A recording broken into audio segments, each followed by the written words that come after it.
Télésaxon, émission de décembre, première. Bonsoir mesdames, bonsoir messieurs. Ce soir, ambiance cinéma avec Perfect, un court-métrage qui va être présenté au concours Schweitzer vidéo. Et on va commencer l'émission de Télésaxon avec le club Photo Déclic. Alors, je vous invite à passer une belle soirée avec moi dans cette salle de cinéma avec mes amis nounours.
Et après, nous continuons cette émission avec la nuit au musée qui s'est déroulée en novembre.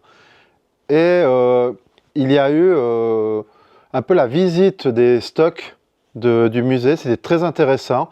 Et on continue avec un reportage aux petits oignons de la nuit au musée avec la soupe aux oignons qui a été servie pendant la soirée. À tout de suite.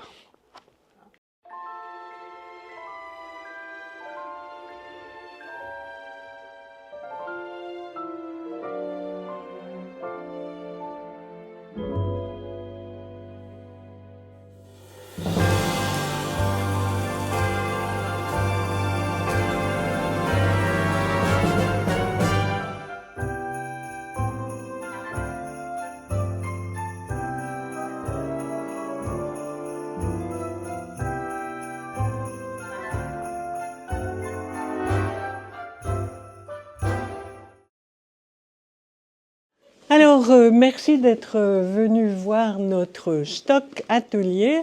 Pour ceux qui connaissaient Saxon dans leur jeunesse, je pense que vous vous sentez à l'aise dans la salle de gymnastique. ce qui était la salle de gymnastique, que nous avons transformé en atelier et en local de stockage pour le musée. Comme nous n'avions pas besoin de la hauteur de la salle de gymnastique, nous avons fait un plancher, plafond, de façon à gagner un étage. Alors, les objets qui arrivent au musée sont donnés par des gens qui soit sont en train de vider une maison, ils ont un grenier ou une cave qui appartenait aux grands-parents et ils ne savent pas ou ne sont pas intéressés par les objets qu'ils trouvent, mais ils préfèrent quand même venir les offrir éventuellement au musée plutôt que de les mettre directement à la déchetterie. Et là, on en est très reconnaissant.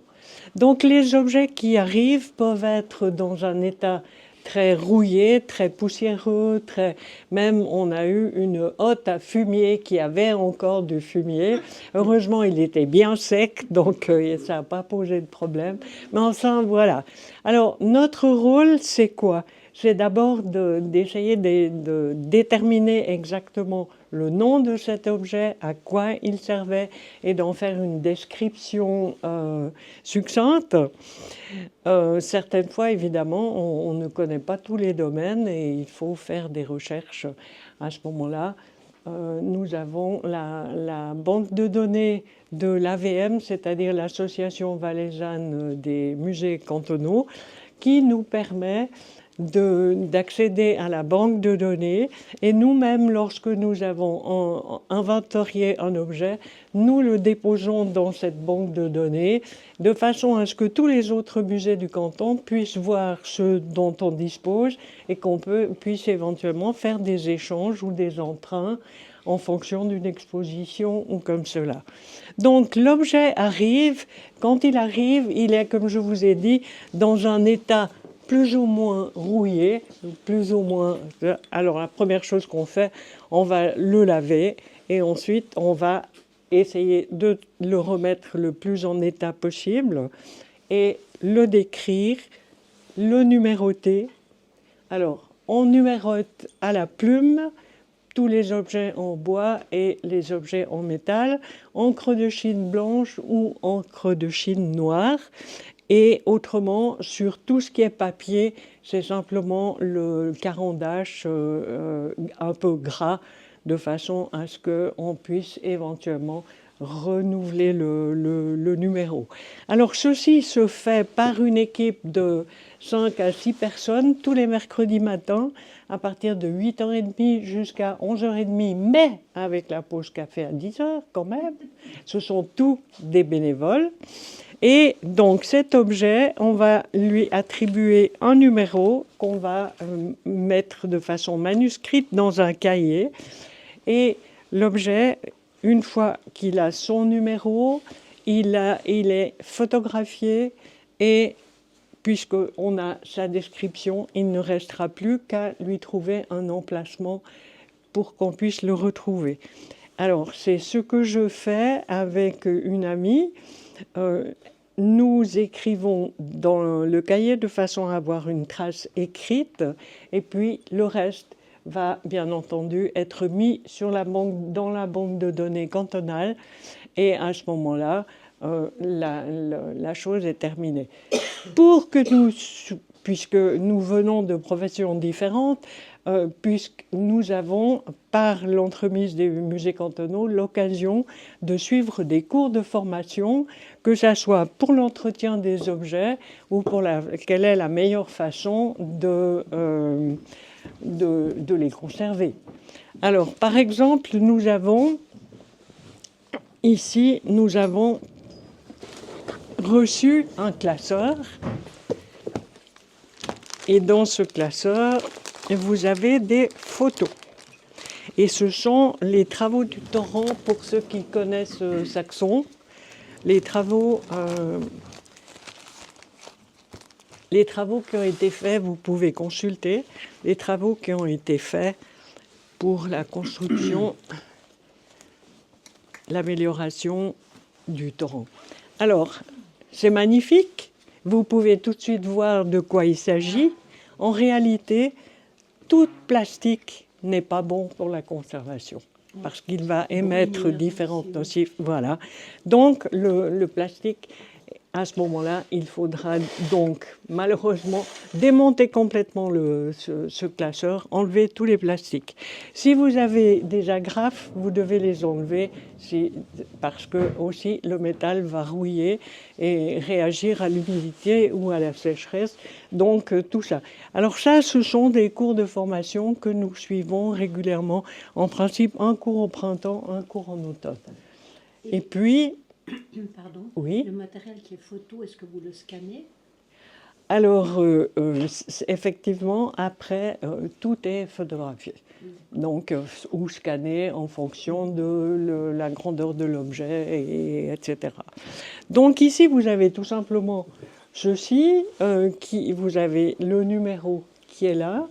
Et puis, on a essayé de le dérouiller, mais on peut pas faire plus parce que la couche est trop épaisse. Et ça a été fait directement par un forgeron. Donc, c'est un objet artisanal encore. Et nous recevons des objets fort différents, comme par exemple, peux-tu me dire qu'est-ce que c'est que ceci? Une trappe à souris. Exactement, c'est une trappe à souris.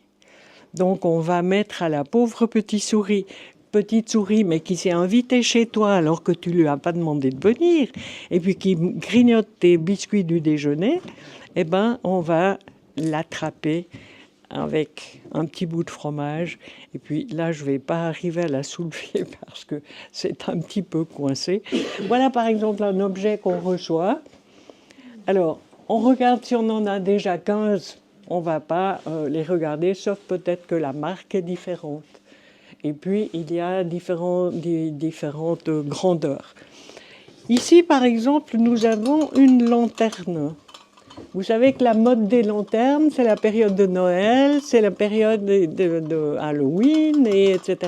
Donc, les lanternes. Est-ce que c'est un objet qui vaut la peine d'être conservé? Elle est récente, celle-là. Ouais. Certainement qu'elle vient de Chine. Elle n'a en tout cas pas de marque. Donc, c'est un objet qu'on va simplement garder pour montrer ce qu'il ne faut pas garder. Voilà. Là, par contre, celle-ci, elle a été malheureusement peinte en rouge, mais à l'origine, elle était métal. Et ça, on retrouve dans tous les vieux Mayens. C'était la possibilité d'aller du chalet ou du Mayen à l'écurie en voyant où on mettait les pieds. C'est une lampe qu'on appelle aussi lampe tempête. Tout le monde ne connaît pas ça.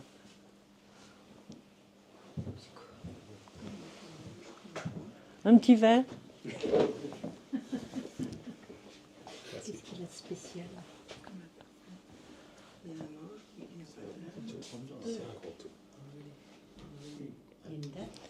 Alors là, ce qui est intéressant pour les petits verres, c'est tout simplement que c'est le nom d'un commerçant de Saxon. Je pense qu'il ne boit plus parce qu'il nous a donné les verres. Alors ça, on va évidemment le numéroter et le conserver. Voilà, le petit verre. C'était quoi l'objet? C'était ça. L'autre objet, quelqu'un a trouvé? Non. C'était dans la bonne ligne. Mais c'était plutôt pour Les asperges. Exactement. C'est un déplucheur. Alors là, il paraît que l'idée aurait germé chez un agriculteur de Saxon. Alors c'est quoi? C'est Pour éplucher les asperges. Oui. Pardon, laisse-moi passer. Qu'est-ce que vous avez vu? Ces livres qui sont là, qu'est-ce que c'est? Alors ça, ce sont des livres qui viennent d'arriver et qui doivent être inventoriés. Alors, ce sont des Larousse mensuels illustrés. Mensuels. Voilà, alors c'est aussi, on n'économisait pas le poids, mais par contre on économisait la grandeur du texte, hein. Donc c'est extrêmement lourd. Alors lorsqu'on reçoit un livre comme ça, bon, nous avons des livres religieux qui datent de 1800 ou 1700 et tout ça. Alors à ce moment-là, un livre comme ça, la première chose que vous regardez, c'est si le dos est en bon état, ce qui est le cas. Et puis ensuite, vous l'ouvrez avec précaution et vous regardez ici.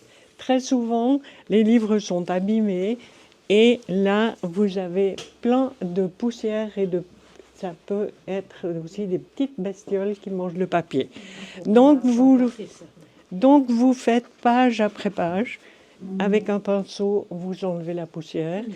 Si vous avez un petit aspirateur, vous le faites avec l'aspirateur, parce que lorsque ce sont des livres religieux qui ont été longtemps en sacristie et comme ça peut... c'est pas forcément des bons microbes qui vont vous envahir. Et puis vous faites comme ça, page après page. Et puis si une page est écornée, vous la remettez en place, etc. Donc un livre, mais un petit peu plus épais que celui-ci.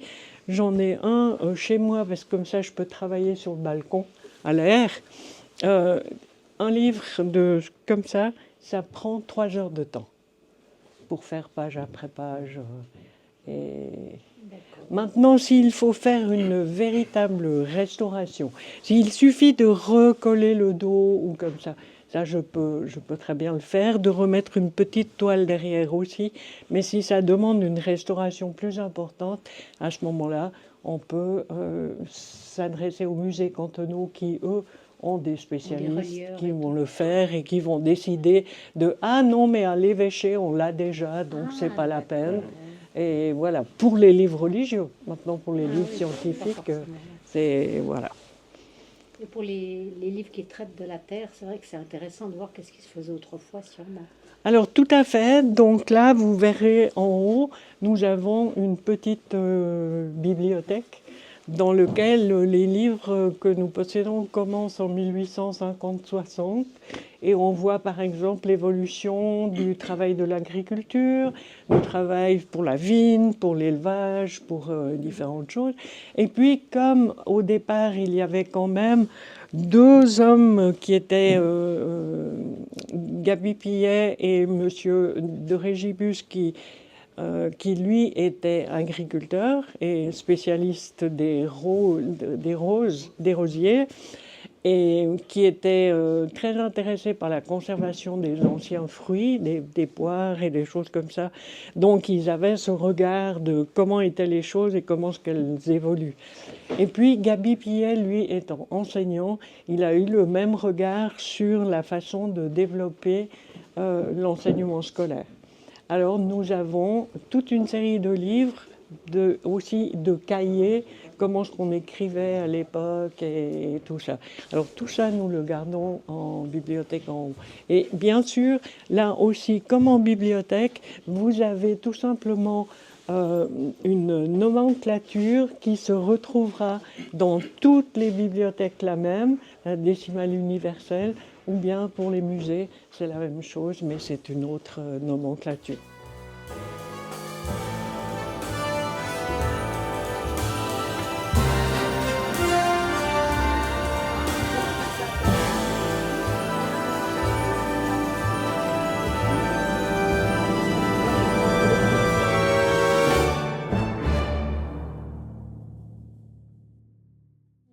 Elle est bonne cette soupe? Excellent, merci. Excellente. Merci. Alors parfois on dit que c'est le cirque à Saxon. Heureusement, il y a Frédéric Perrier et Steph Gillot qui sont partis à la rencontre de Solange et David pour vous prouver que c'est le cas. C'est l'école de cirque à Saxon qui s'appelle Sophie. Tout de suite, le reportage. Alors, bonjour, alors aujourd'hui nous sommes dans les nouveaux locaux de l'école de cirque Sophie. C'est dans la zone industrielle de Saxon. Et on va présenter un petit peu l'école, parler de cette magnifique école avec plein d'élèves, qui attend encore plein d'élèves. Et on va aller à la rencontre de Solange et David. Alors, venez, c'est ici que ça se passe. Voilà, le petit endroit pour mettre les chaussures. Alors, évidemment, on va enlever nos chaussures, on va mettre nos chaussettes. Et au fond du couloir, voilà. On accueille David Ilmer. Bonjour, David, bienvenue comment ça dans notre va? école de cirque. C'est par ici. David, c'est un des co-directeurs, vous êtes deux directeurs. Exactement. Solange et David, qui sont les directeurs de cette école Zolfi, ici à Saxon. Voilà. Alors, on te suit. Suivez-moi. Je visite des lieux. C'est à ça qu'on reconnaît les directeurs de cirque, c'est qu'ils n'est pas toujours en manœuvre. Ah voilà. Et Solange qui est. Bonjour. Solange. Bonjour Solange, comment ça va? Ça va bien, merci. Et vous? Ah, en fait, c'est le truc pour pas avoir froid aux pieds. En fait, c'est ça. On a des petits véhicules. Le pédalo. Voilà. Solange, c'est la co-directrice avec mon compagnon David de l'école de cirque. Alors, cuisine, magnifique. C'est tout nouveau tout ça? Oui, alors on vient de s'installer du coup, en septembre. Fin août septembre. Et du coup, voilà, notre nouveau lieu, notre nouvelle école. De à 620 Saxon. mètres carrés. D'accord. Donc école de cirque, ça veut dire qu'on a besoin de place, on a besoin De hauteur, de hauteur. place. Ouais, mais du coup ici vous avez que c'est pas très haut finalement. Alors, cette partie-là, effectivement, c'est pas très haut, mais là, on a une deuxième partie où on a plus de hauteur. Sérieux? Ah ouais, ok, bon. Mais là, on a quand même 4,5 mètres carrés au fait du toit et ici 9 mètres. Ah, vous avez une fosse incroyable, une fosse. Exactement, avec un filet de sécurité pour éviter de tomber, mais Une au fosse fond, de 40 mètres carrés sur 9 mètres de haut et puis en dessous 40 mètres carrés pour 4,5 juste sous nos pieds. Wow, donc là, magnifique. Qu'est-ce qu'on a comme discipline? on a un double cerceau aérien, on a aussi un grand trampoline, on peut faire aussi du trampo-mur, ça s'appelle. Ça veut dire que depuis le trampoline, on marche sur le mur. Du coup, on a installé un mur, et derrière le mur, nous avons les escaliers qui nous permettent de descendre en bas. Magnifique. Avec des tissus, des gros tapis. C'est magnifique, il y a tout pour bien faire. Il y a du jonglage, j'imagine aussi. Alors là-bas, on a Quelles sont effectivement... les disciplines que vous enseignez. Ah, un peu tout. Alors là, on voit tout dans cet espace. On voit en face jonglage avec équilibre. Donc on a les boules d'équil, le fil de fer, etc. On voit vraiment tout là. On a un peu d'espace musculation pour les professionnels ou les gens qui veulent faire des entraînements libres. Et là, on a là-bas, dans l'espace où on est arrivé au début, c'était monocycle et aussi roussir. Et ici, c'est plus acrobatie sur air-track et acrobatie au sol. Et juste là, comme on a dit, grand trampoline en dessous avec de l'aérien. Avec différents points d'accroche pour les aériens. On a de la boucle, du trapèze, du cerceau aérien, un double cerceau. On peut mettre aussi des cordes, des tissus. Là, c'est libre. Celui qui est en dessus du trampoline, c'est vraiment un aérien libre. On peut mettre ce qu'on veut. On peut changer les aériens. Les autres là-bas, c'est des aériens fixes. Et puis celui-là, on peut changer. Et dans notre espace, on a aussi deux petits espaces en sous-location de 30 mètres et 40 mètres carrés. Ils sont déjà sous-loués? Non, on cherche encore des locataires. On cherche des locataires. Qui seraient intéressés à partager cet espace avec nous, École de Cirque. Eux, ils auraient vraiment leur espace séparé. Il y a un escalier là-bas auquel ils peuvent directement accéder. Ah oui, donc vous cherchez encore... vous cherchez du monde, hein, c'est ça? Voilà, Tac, ici. deux locataires. Locataires. Et puis on a aussi de l'autre côté, bien sûr, ils pourraient accéder aux toilettes. Il y a aussi douche, donc il n'y a pas de souci. On est avec grand plaisir disponible pour des visites ou autres. Combien d'élèves dans cette école vous avez? Actuellement, on en a 135 135 élèves. de 2 ans. De nous asseoir sur ce magnifique tapis. Ah oui, Je vais monter là-dessus depuis l'école primaire. Alors, combien d'élèves? Jusqu'à 2 ans jusqu'à 56 ans, c'est nos élèves, de 135 élèves, avec 6 professeurs, tous formés jeunesse et sport. Et moi, je suis aussi formée pour les enfants FSG, des petits, parents-enfants. Et puis on a Simon Progin qui a été champion, il a fait champion suisse, il a fait des championnats du monde aussi.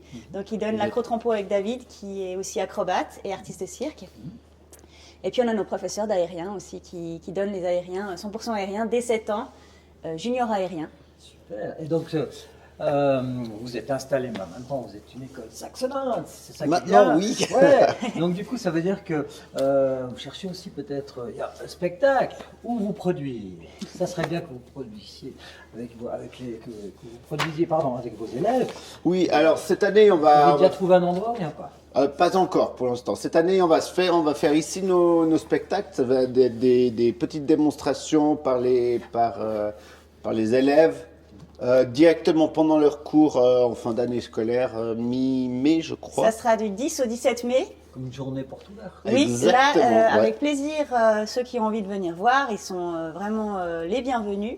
Et puis aussi le spectacle de Noël qui est le 17 décembre. 17 décembre. Et là aussi, c'est vraiment bienvenu, toute personne qui a envie de voir. Là, c'est par contre, c'est pas tous les cours qui font le spectacle, c'est vraiment nos cours sport, art, études et formation spectacle des élèves qui font minimum 5 heures par semaine. Donc, ils sont vraiment. Ça va être un joli spectacle. Donc c'est le samedi 17. Non, c'est le Mercredi. mercredi 17. Mercredi 17. À 18h. 18h. Mercredi 17 Ici. décembre à 18h. Venez, on vous attend. Caisse 11A, c'est juste? Oui. Ok. Et puis j'ai envie de vous demander, ça va au niveau des élèves, comment ça se passe? Alors, pour pouvoir Ouais. Pour pouvoir tourner correctement, il nous manquerait à peu près une quinzaine d'élèves, c'est ça? Ouais, Environ. environ. Si on arrive à 160 élèves, ça serait l'idéal pour qu'on puisse tourner correctement. Là, on a encore un peu de peine à tourner. Donc ça veut dire qu'il manque combien d'élèves? En recherche, 25 élèves 25 encore. élèves. Ouais, J'ai entendu 25 ou 30? ouais à peu Allez, près entre 25 soyons et fous. 30 Il élèves. nous manque, il leur manque 25 élèves qui doivent s'inscrire, venir voir comment ça se passe. C'est pas la fin c'est pas le bout du monde. Là, c'est la Par zone- enfant jusqu'à adulte, La zone il y a industrielle. encore des places dans la plupart des cours. Ouais. Moins le mercredi 4-6 ans. Mais il y a encore des places pour les 4-6 ans le mardi, par exemple. Je sais qu'à Saxon, ils ont congé le mardi. Exactement, ouais, exactement. Le mardi matin, le cours est à 10h pour les 4-6 ans. Ça, D'accord. c'est encore un cours qui est ouvert. Tous les autres, c'est très demandé, les 4-6 ans cette année. Ouais. Et puis voilà, on cherche par enfant, 4-6 ans. C'est vraiment il y a vraiment jusqu'à adulte. Donc, on est très large. Qu'est-ce qu'on pourrait dire, par exemple, parce que voilà, c'est pas toujours facile d'être parent, il faut organiser plein de choses pour ses enfants.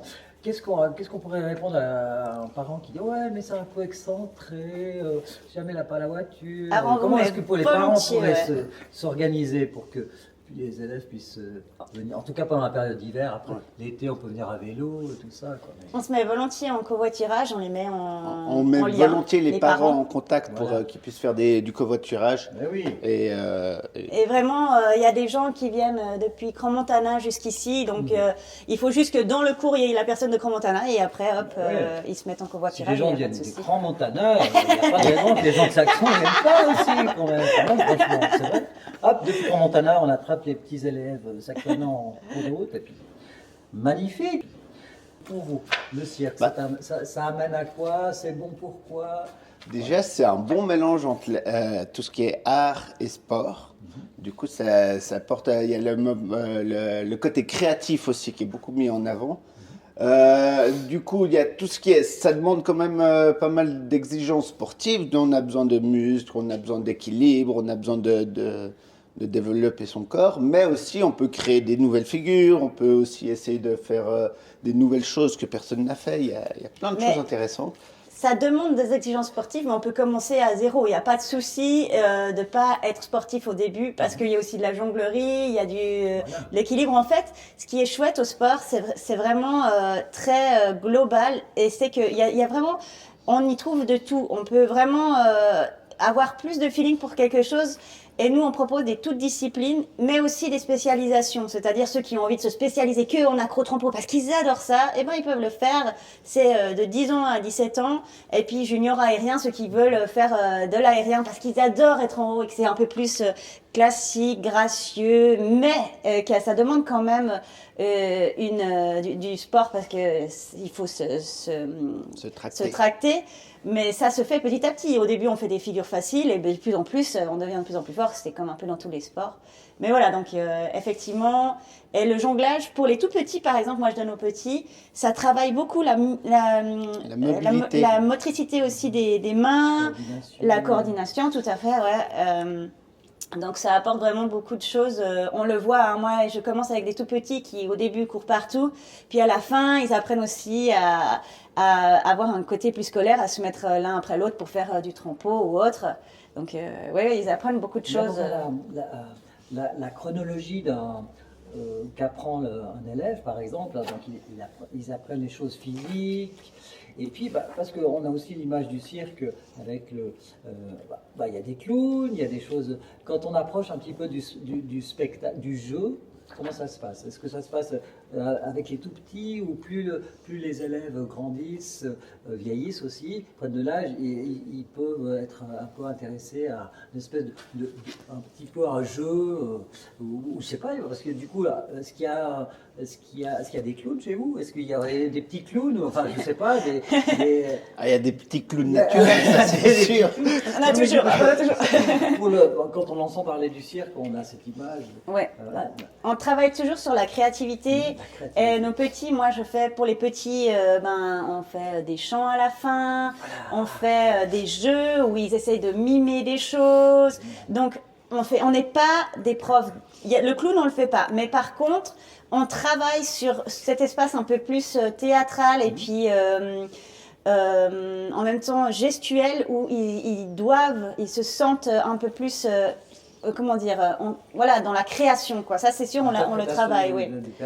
Et de toute façon, à la fin de l'année, on fait de toute façon un spectacle où les enfants, avec leurs parents quand ses parents en font, ou tout seuls quand ils sont plus grands, ils font leur propre spectacle, ils font leur propre numéro. Bien sûr, on les coach et nous, on aide à ce que leur numéro il ait un sens, des différentes figures, mais aussi un petit peu des choses un peu plus créatives, qu'ils aient un personnage et autres. Mais c'est eux qui décident. Et même le thème du spectacle, ils le décident par groupe. Donc vraiment, on a envie de travailler sur ça, sur cette créativité.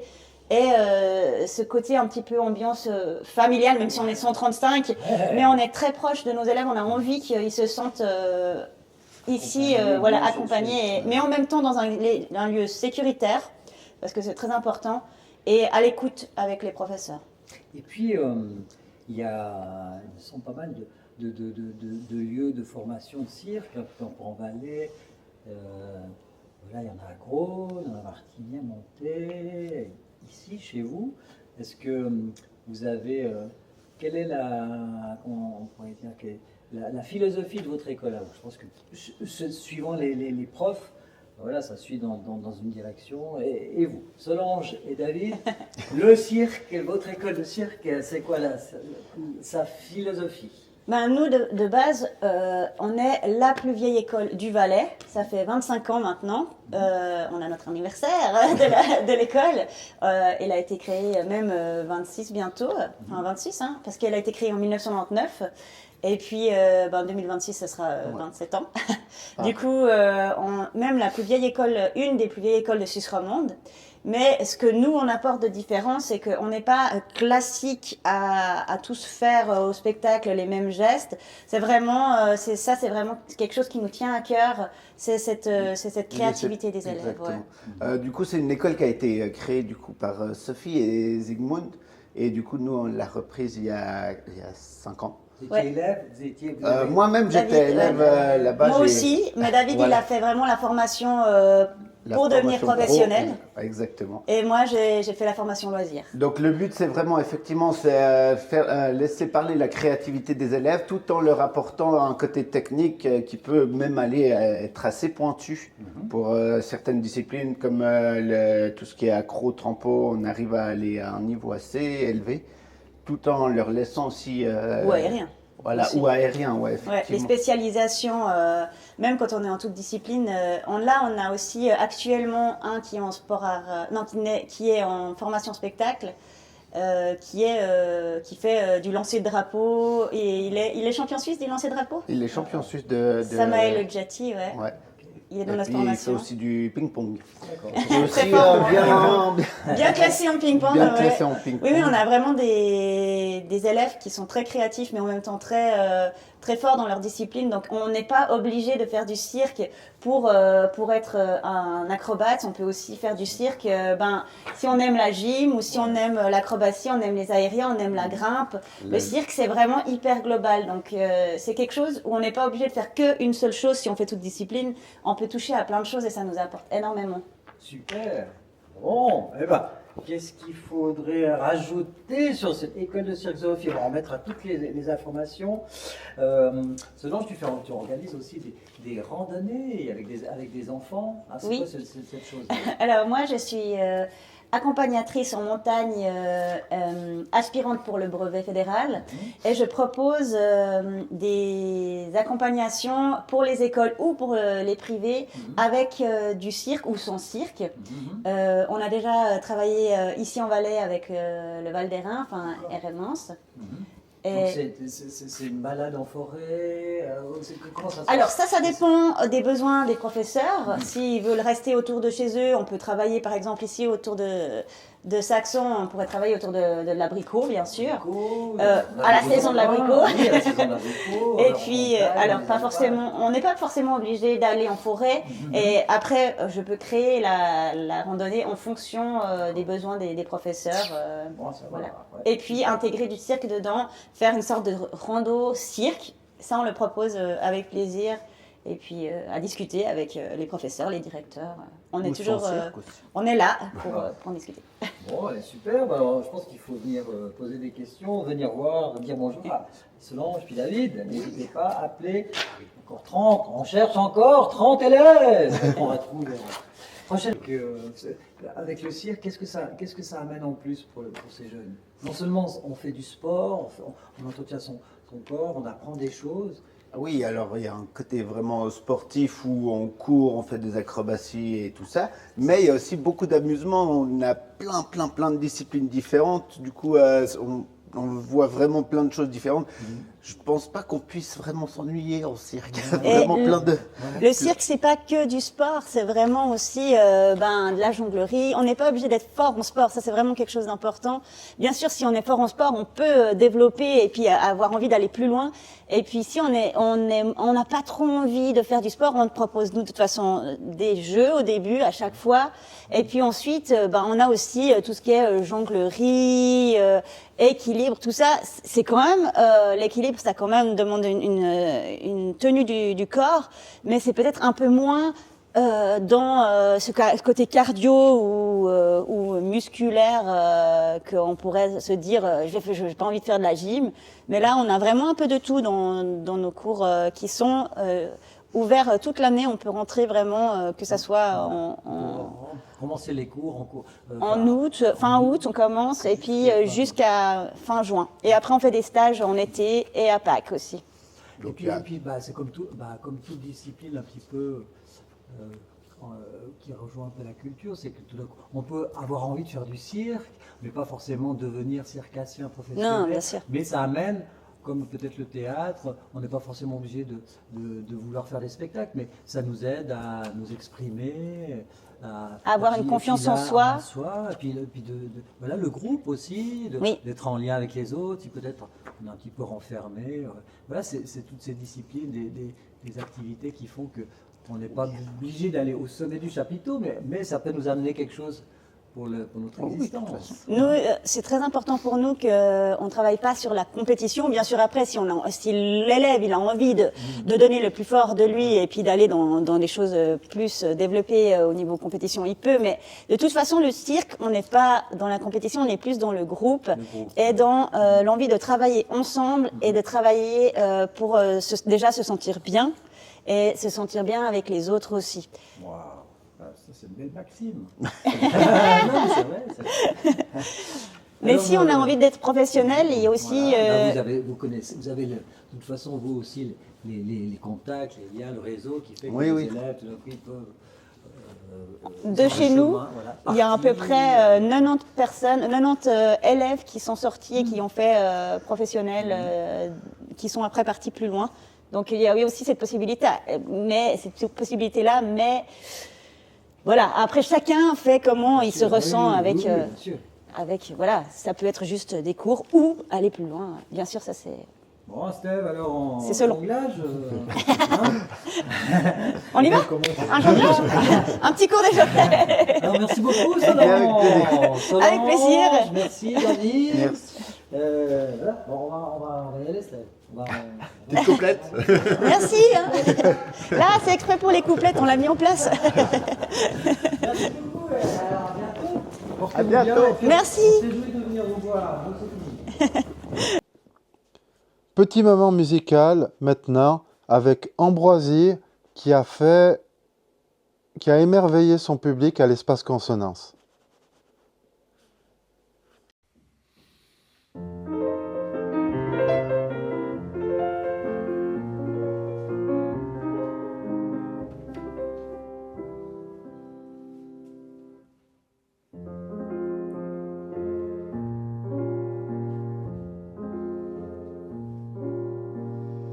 L'air est embaumé, la nuit est sereine, et mon âme est pleine de pensées joyeuses. Oh bien-aimé, viens, oh bien-aimé, voici l'instant de l'amour.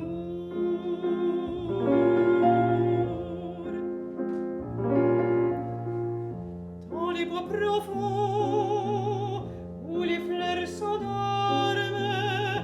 où chantent les sources, vite enfuyons-nous, enfuyons-nous.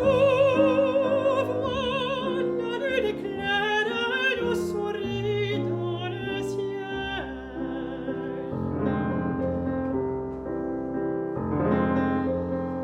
Les yeux indiscrets ne sont plus à craindre, viens, car l'heure est brève, un jour effeuille les fleurs du printemps. La vie est sereine, apaise mon cœur, viens, oh bien-aimé, la nuit est sereine, apaise mon cœur, c'est l'heure d'amour, c'est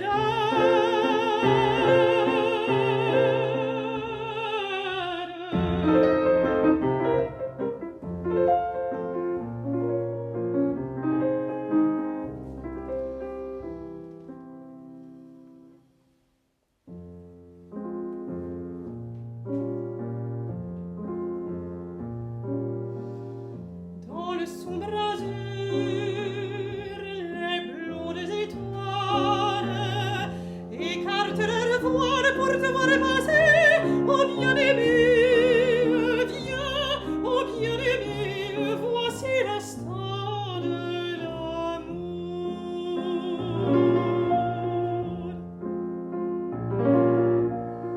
J'ai vu s'entr'ouvrir ton rideau de gaz. Tu m'entends cruel et tu ne viens pas, tu ne viens pas. Vois, la route est sombre sous les rameaux enlacés.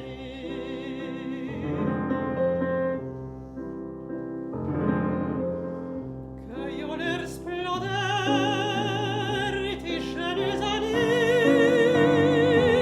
Viens, car l'heure est brève, un jour effeuille les fleurs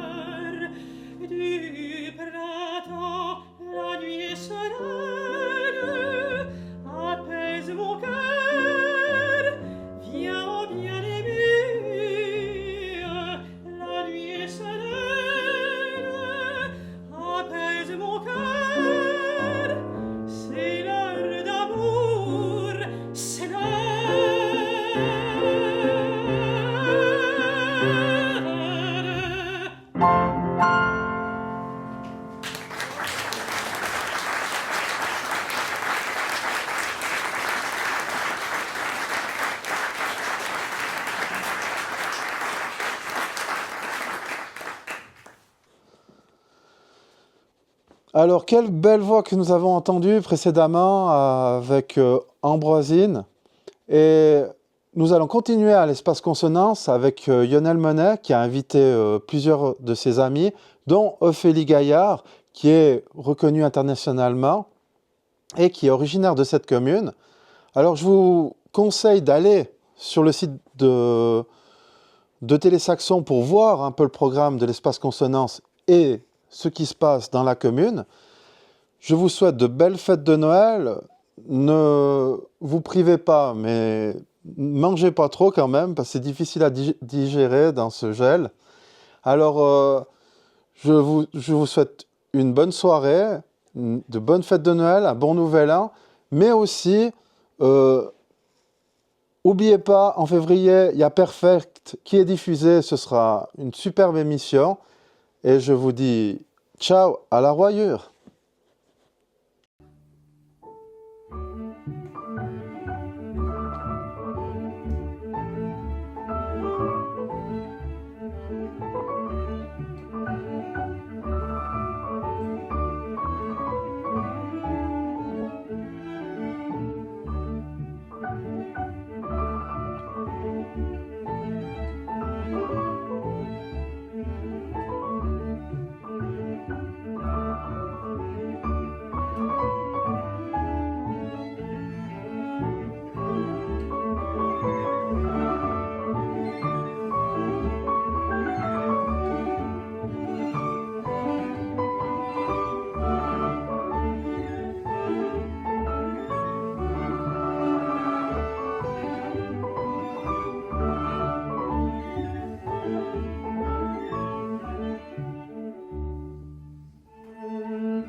moment.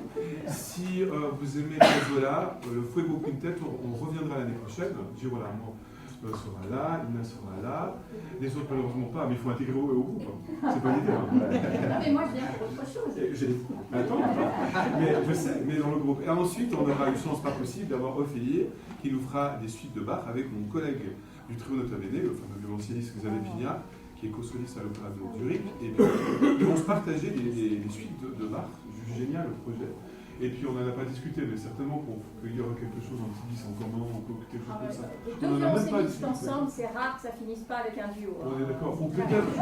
Les violonistes, mais on est d'accord. On est assez On est d'accord. Hein. Ouais, moi, je tiens juste à dire que je suis ravie de cette nouvelle perspective et que je suis à chaque fois ravie d'être ici. Merci pour l'invitation.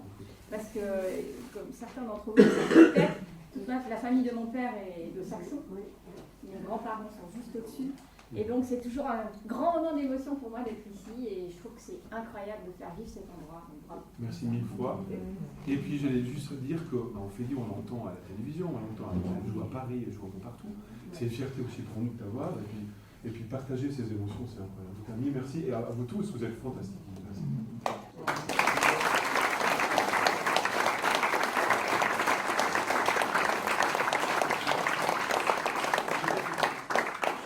Alors, juste, hein, j'ai fini, voilà. Donc juste pour, on va mettre l'apéritif au milieu, et puis on va superposer les chaises, on va prendre l'apéritif.